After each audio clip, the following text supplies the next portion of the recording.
El Ecuador lucha con dignidad por la TPDA y están con nosotros esta mañana, una presidencia que mucho nos halaga, la señora economista Natalicelli. Ella es ministra coordinadora de la producción, el empleo y la competitividad, a quien recibo con el mayor interés y con la mayor cordialidad. Y también está con nosotros el señor economista don Cristian Espinosa, director ejecutivo de la Cámara de Comercio Ecuatoriano-Americana, igualmente a quien saludo con el ánimo más cordial y quien en otras oportunidades nos ha acompañado en Buenos Días. Gracias, don Cristian. Carlos, si es tan gentil. El presidente Correa dice que el Ecuador está luchando por conseguir la prórroga de las preferencias arancelarias, ATPDA, pero en un marco de dignidad. Considera el mandatario que esas nos benefician, pero que tenerlas a cualquier costo es absurdo. El plazo de vencimiento de la ATPDA caduca el próximo 13 de febrero. Me parece que se ha conseguido una prórroga, ¿no? Doña Nati, bienvenida. Don Cristian, igualmente bienvenido.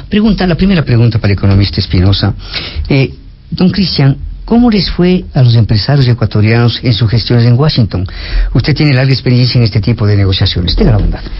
Gracias, Diego. Buenos días a la señora ministra y a su audiencia. La visita a Washington fue una visita muy positiva. Tuvimos alrededor de 17 citas con congresistas, oficinas de los congresistas. 17 entrevistas. Sí, durante 3 días, con las oficinas de senadores y congresistas claves en el proceso de aprobación de la ley que extendería las preferencias arancelarias. ¿Qué es lo que hemos hecho? Hemos tratado de influir en la decisión, explicando la importancia que tiene el esquema de preferencias arancelarias para el Ecuador, especialmente en el ámbito del empleo, y cómo ese efecto es parecido en el caso de los Estados Unidos, donde el comercio ecuatoriano hacia los Estados Unidos genera también unas cadenas de distribución y de abastecimiento a supermercados, a consumidores. Sí, eso con mucho efecto en el mercado norteamericano. Sí, tiene un efecto muy grande. Por ejemplo, solamente en el sector floricultor, en donde en el Ecuador se estima una masa laboral de 40.000 personas directamente vinculadas al tema de las flores que se exportan a Estados Unidos, tiene un efecto indirecto de 40.000 personas más. Estamos hablando de 80.000 personas en el Ecuador que se benefician de esta actividad. En las visitas en las que estuvimos nos acompañaba la directora de la Asociación de Florida de Importadores de Flores, y ella nos indicaba y les indicaba a los congresistas que el efecto de empleo en flores en Estados Unidos es de 200.000 empleos en lo que son las cadenas de distribución. Es una cifra significativa, claro, es una cifra significativa, ¿no?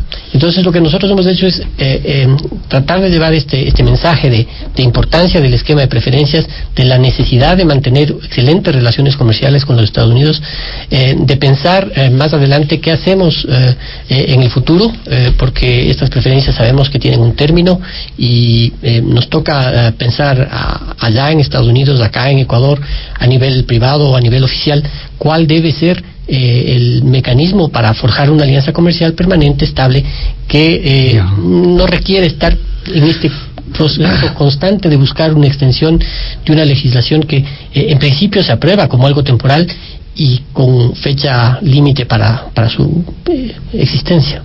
Claro, habría que buscar extensiones más consistentes y más largas, ¿no? Buenos días, el señor economista Cristian Espinosa, director ejecutivo de la Cámara de Comercio Ecuatoriano-Americana. Voy a hacer una pregunta a doña Natalicelli. La dama es ministra coordinadora de la producción, el empleo y la competitividad. El tema general, el Ecuador lucha con dignidad por la TPDA. Doña Natali, señora ministra, ¿qué gestiones está realizando por su lado el gobierno ecuatoriano? Comencemos por ahí.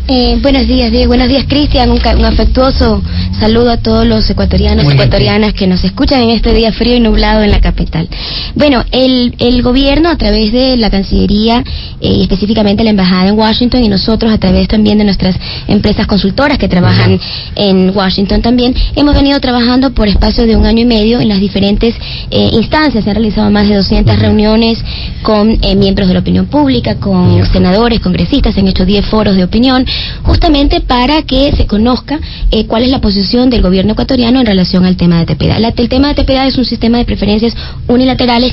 Y quisiera aclarar, ante las declaraciones que hizo el ingeniero Blasco Peña Herrera, digamos desde el extranjero, nosotros veníamos informando al país que existe una posibilidad, y quizás explico un poquito antes. No existe, digamos, ninguna negativa, todo lo contrario, existe un espíritu muy positivo por parte tanto de la bancada republicana como de la bancada demócrata, si Cristian puede testimoniar al respecto, en relación a pasar a la TPDA para el Ecuador. ¿Qué es lo que sucede? Lo que sucede es que al mismo tiempo existen otros elementos de discusión que sí generan polémica entre los republicanos y demócratas. Nosotros no somos objeto de polémica, gracias a Dios, entre ambas bancadas. Esto tiene que ver con otra otra ley que es la ley que da, digamos, compensaciones en Estados Unidos a las personas o empresas afectadas por el tema de apertura comercial. Y el otro tema tiene que ver con el CGP. El CGP es otro sistema de preferencias que agrupa alrededor de 20 mil millones de dólares de comercio en Estados Unidos y 132 países.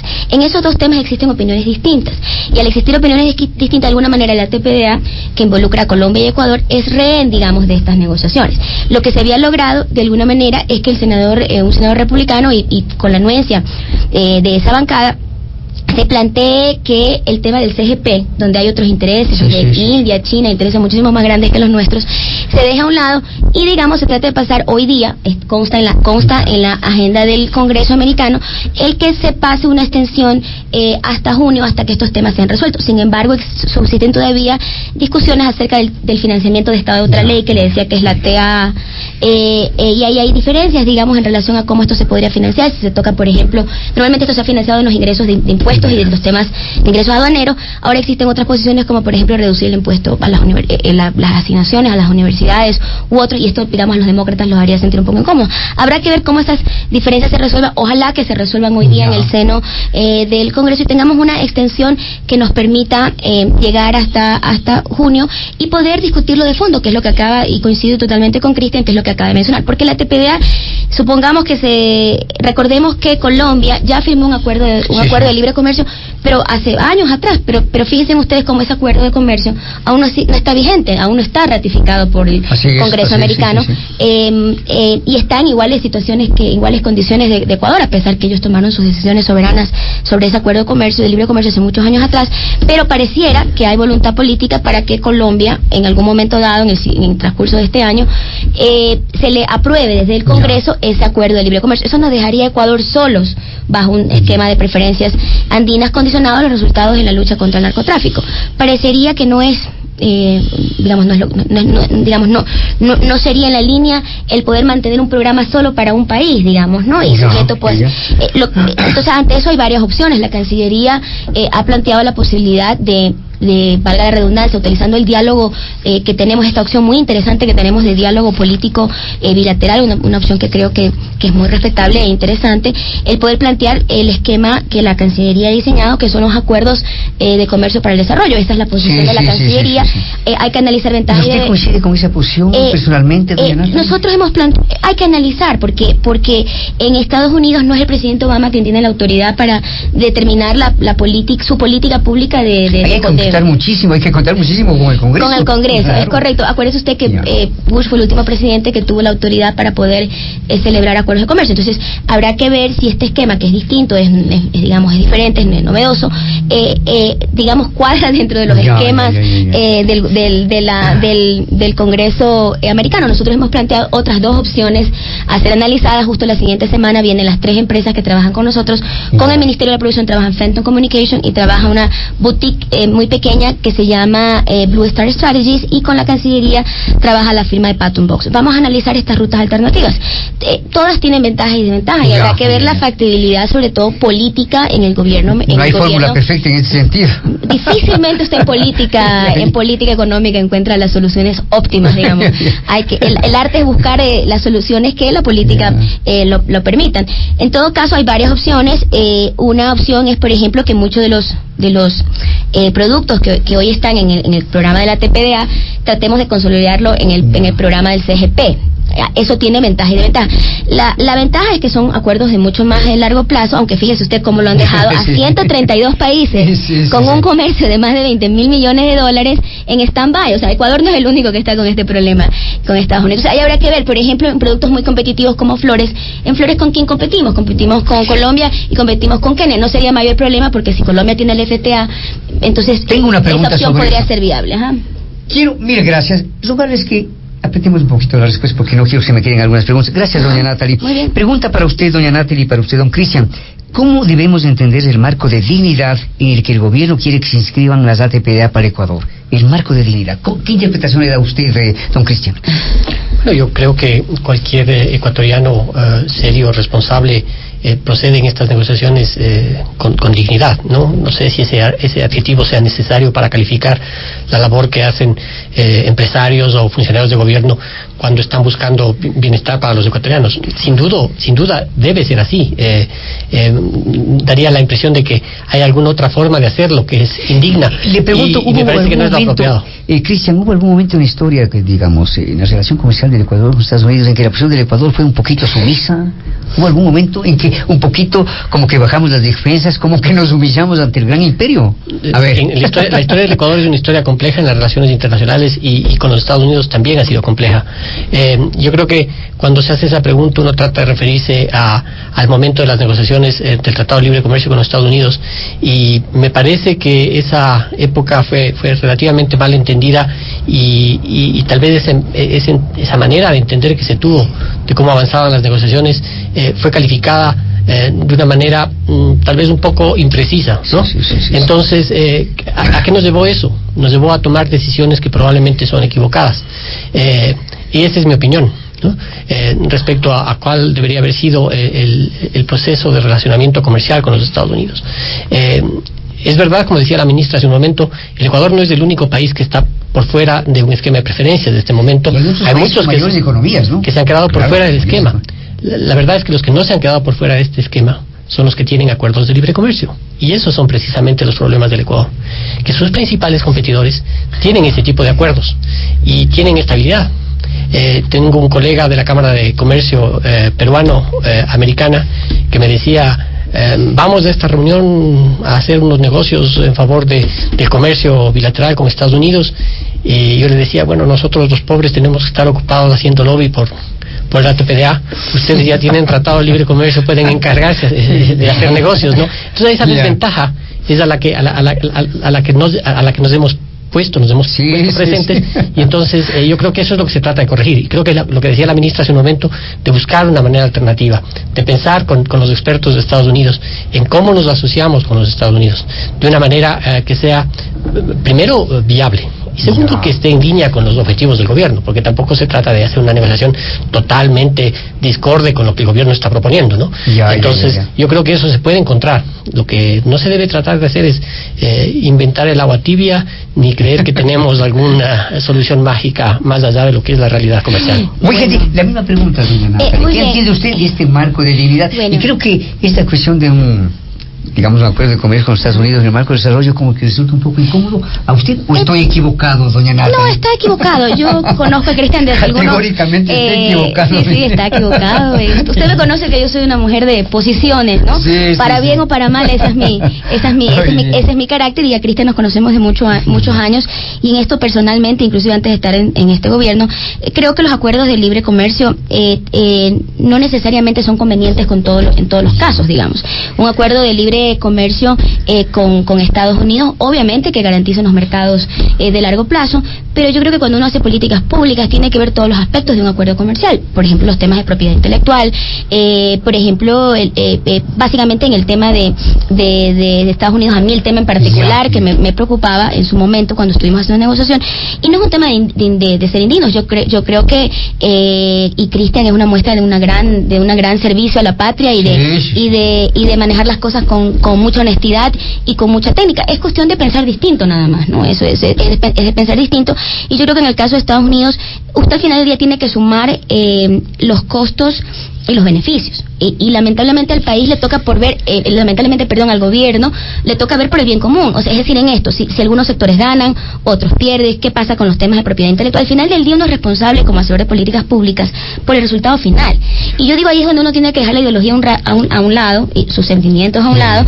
y tomar decisiones frente a los resultados y a los escenarios reales, digamos, que pueda presentar una negociación. Si usted me dice en las condiciones en que estamos previstos un acuerdo comercio para el desarrollo con Europa. Exacto. Creo que perdería el país muchísimo si no tomamos esta oportunidad. En el caso específico de la TPDA, creo que el tema de dignidad del presidente se refiere ni siquiera al tema de las negociaciones de libre comercio que en su momento el país emprendiera. No creo que el presidente se refería a eso. Se refería específicamente a que el tratado, las ATPDA, estas preferencias están atados al éxito del país en la lucha contra el narcotráfico, y creemos que hemos hecho un excelente trabajo, y no solo nosotros. Siempre yo digo, es mejor que nos califiquen otros que nosotros mismos, y creo que en eso la embajada norteamericana en el país ha hecho sus declaraciones en relación al excelente trabajo. Entonces la dignidad se refiere a no subyugar a este sistema de preferencias, que obviamente es muy importante y que genera, digamos, a través de esta preferencia se genera empleos muy importantes en la economía ecuatoriana, subyugarla a otro tipo de políticas. Muy bien. Como bien lo hemos dicho los dos, no ha estado en discusión si esta preferencia se extienden o no. Más vale hemos sido rehén de un debate ajeno a nuestras políticas y ajeno a nuestros intereses. Coincido sí con Cristian en que nuestro modelo productivo, y para desarrollarnos necesitamos estabilidad y necesitamos mercados a largo plazo para poder planificar las inversiones por parte de los empresarios. Obviamente eso no puede darse a cualquier costo. Muy bien. Tengo para ustedes otras preguntas con mayores expresiones, porque veo que doña Natalie, como siempre, ha venido armada y equipada con una serie de ¿no es cierto?, de cifras y todo eso. Muy bien. Don Cristian, ¿cuál sería la situación de sectores como los floricultores, textiles y de confecciones de cara al posible cese de las ATPDA? A ver, preguntas más concretas. Sí, ¿no? Hay sectores que se verían más afectados que otros porque el margen arancelario, la preferencia arancelaria es más alta.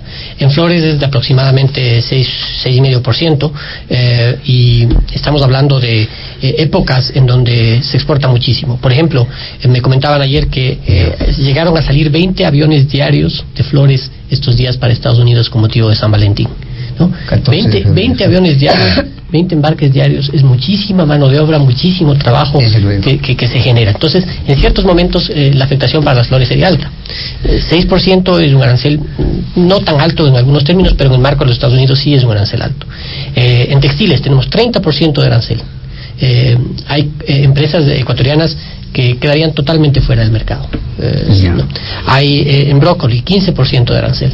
Hay empresas, brócoli es son unas plantaciones grandes que aprovechan economías de escalas para enviar a los Estados Unidos, a Europa, a Rusia productos. El rato que se cae el mercado americano, que llega a ser aproximadamente el 50% de esa producción, se pierden las economías de escalas. Por lo tanto, desaparecería. ¿Qué es esto de economía de escala, Cristian? Yo necesito tener un mercado relativamente grande para ser eficiente. Si hago solamente una hectárea tiene un costo alto, ¿no? Si hago 100 hectáreas, diluyo el costo. Por ejemplo, tengo que comprar un tractor para 1 hectárea y tengo que comprar un tractor para 100 hectáreas. En la medida que produzco 100 hectáreas, el costo del tractor se me baja, ¿no? Las economías de escalas permiten, ¿no?, alcanzar ese grado de eficiencia que sin el mercado de los Estados Unidos yo no pudiera tener, porque no tendría el volumen suficiente para producir a ciertos costos. Eso podría llevar a la desaparición inmediata en el caso de algunas empresas y paulatina en otras.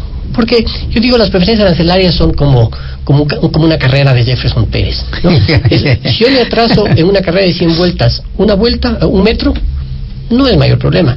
Pero si todas las vueltas me atraso 1 metro, al rato que vamos a la mitad de la carrera, he perdido cualquier oportunidad de triunfar en esa carrera, ¿no? Entonces, ese margen, que es pequeño precisamente porque es un margen, año a año se va sumando. Estamos diciendo, se afectan en $20 millones, en $30 millones, no es tanto, pero sume eso durante 10 años y es mucho dinero. Muy bien, este es el programa